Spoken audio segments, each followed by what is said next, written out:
malam khatam Al-Quran, hari Jumat dan malamnya, ketika berdiri melewati masjid merasa susah dalam keadaan susah, menulis nama Rasulullah sallallahu alaihi wasallam, buati salawatnya dibaca.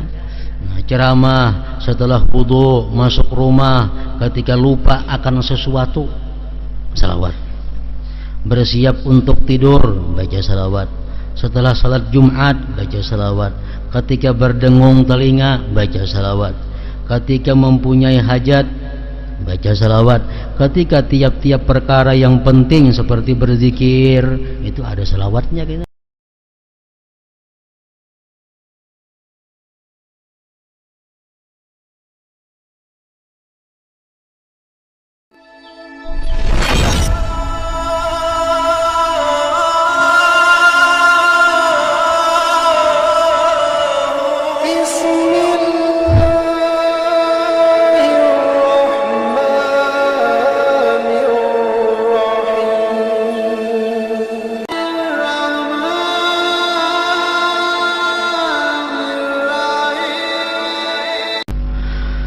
Abu Bakar Siddiq radhiyallahu anhu berkata, salawat kepada Nabi lebih cepat menghapuskan dosa daripada air dingin memadamkan api.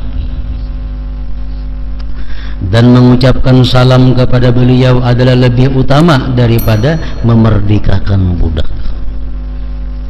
Umar dan Ali radhiyallahu anhuma menyampaikan sebuah hadis yang oleh Ali sendiri dinyatakan sebagai hadis marfu', yaitu inna du'a mawqufun baina as-sama wal ard hatta tusalli ala nabiyyika. Sesungguhnya sebuah doa akan terhenti di antara langit dan bumi sebelum engkau bersalawat kepada nabimu. Dalam riwayat lain disebutkan ad-du'a bainas salataini alayya la yuraddu wa anna Allah wakkala biqabri malakan a'tahu asma'al khalaiq fala yusalli alayya ahadun ila yaumil qiyamah illa ballagani bismihi wa ismi abihi hadza fulan ibn fulan qad shalla alaik. Doa yang dipanjatkan di antara dua salawat kepadaku tidak akan ditolak. Sebelum inya berdoa, inya bersalawat dulu. Karena anak ampe ditutupnya dengan salawat. Jadi doa itu anaknya di tengah-tengah salawat. Nah, doa seperti itu kada ditolak oleh Allah Subhanahu wa taala. Dan sesungguhnya Allah telah mewakilkan seseorang malaikat di kuburku, dan Allah telah memberinya seluruh nama makhluk. Tidak ada seorang pun yang bersalawat kepadaku sampai hari kiamat kecuali malaikat tersebut menyampaikannya kepadaku dengan namanya dan nama ayahnya. Ini Fulan bin Fulan telah bersalawat kepadamu. Jadi salawat dan salam kepada Rasulullah termasuk salah satu merupakan kunci mustajabnya doa, di samping yang lain-lainnya.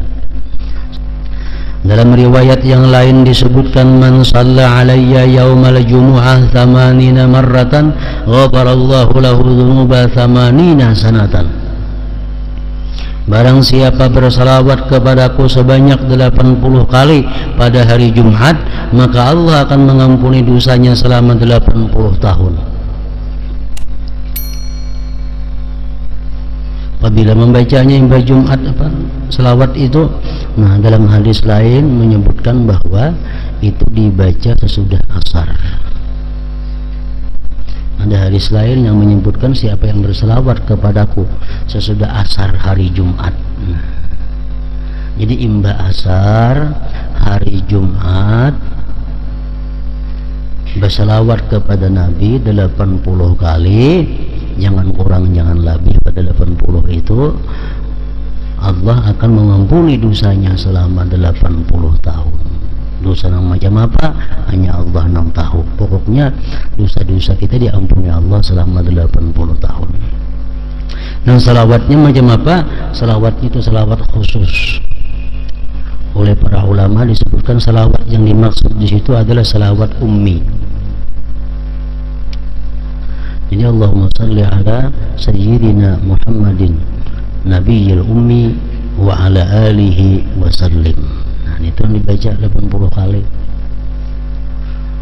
Ini sekali baca seumuran 80 tahun sudah. Imba sembahyang Jumat, imba asar, tapi imba sembahyang asar baca Allahumma salli ala sayyidina Muhammadin an-nabiyil ummi wa ala alihi wa sallim 80 kali. Diampuni Allah dosanya 80 tahun.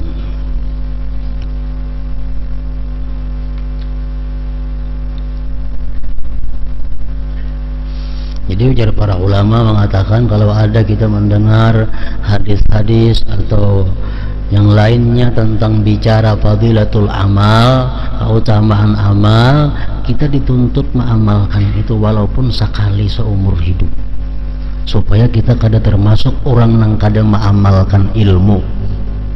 Ini tahu semua fadilah berselawat imba asar 80 kali baik, tapi seumuran kada sama amalkan, berarti orang ini kada mengamalkan ilmu.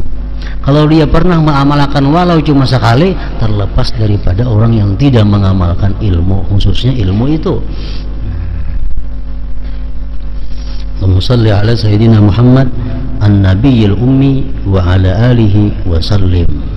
Nah, 80 kali ba'dal asar, sesudah asar. Allah Ta'ala mewahyukan ya ayyuhalladzina amanu sallu alaihi wa sallimu taslima. Suratul Ahzab ayat 56.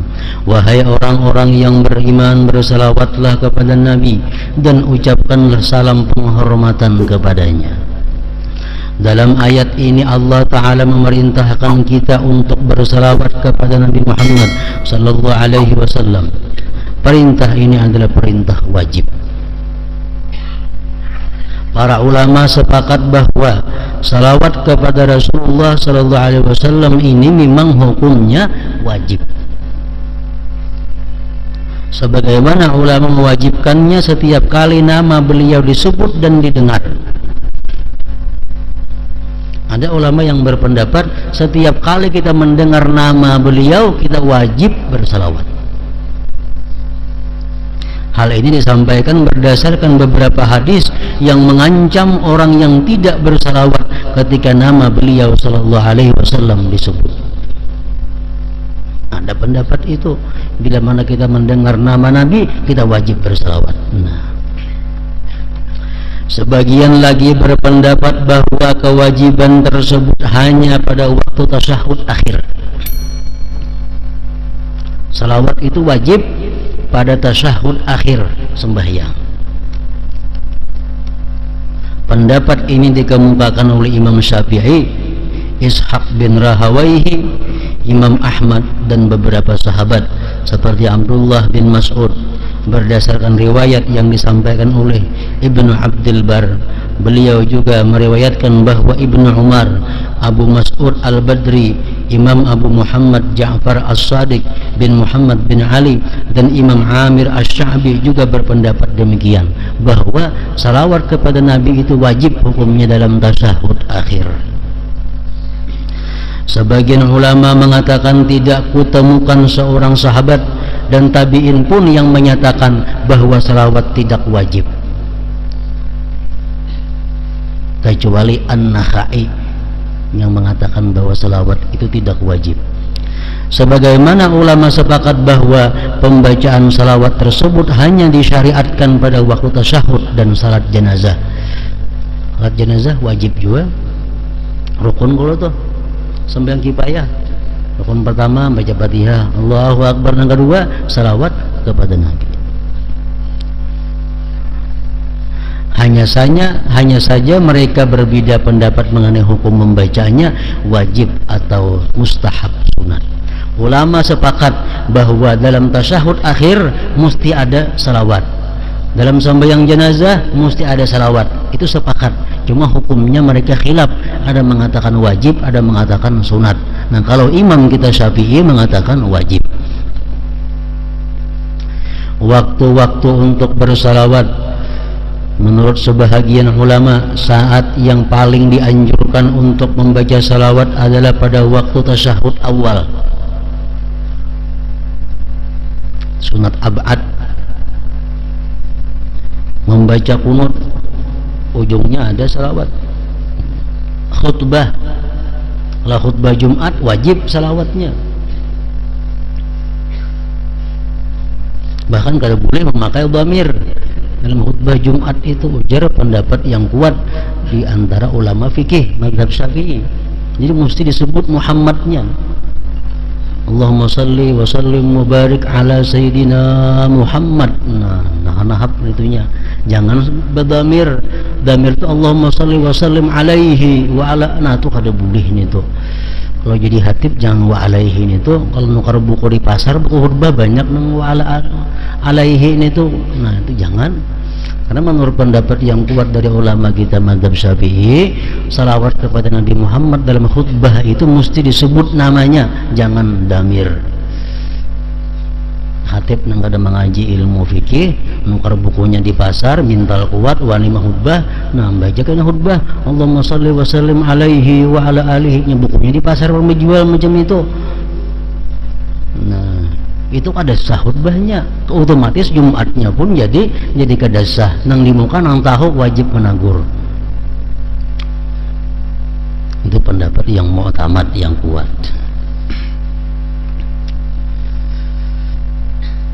Nah, pada khutbah setelah azan dan iqamat berdoa itu dianjurkan ada salawatnya. Memasuki masjid, melakukan sa'i di Safa dan Marwah, menyebut nama Rasulullah sallallahu alaihi wasallam dalam sebuah pertemuan mesti ada salawat. Selesai talbiyah, mengusap Hajar Aswad, ziarah ke makam Nabi Muhammad sallallahu alaihi wasallam, keluar ke pasar, bangun malam, khatam Al-Quran hari Jumat dan malamnya, ketika berdiri melewati masjid, merasa susah dalam keadaan susah, menulis nama Rasulullah sallallahu alaihi wasallam, buati salawatnya dibaca. Nah, ceramah setelah wudu, masuk rumah ketika lupa akan sesuatu, salawat. Bersiap untuk tidur, baca salawat. Setelah salat Jumat, baca salawat. Ketika berdengung telinga, baca salawat. Ketika mempunyai hajat, baca salawat. Ketika tiap-tiap perkara yang penting seperti berzikir, itu ada salawatnya kita. Orang berzikir di ujungnya apa? La ilaha illallah Muhammadur Rasulullah sallallahu alaihi wasallam. Nah dibuat salawatnya itu. Ketika kaki kesemutan hingga tidak dapat bergerak, sebagaimana telah disebutkan oleh Al-Amiri dalam pengarang kitab Al-Qala'id. Pada saat terjadi gempa,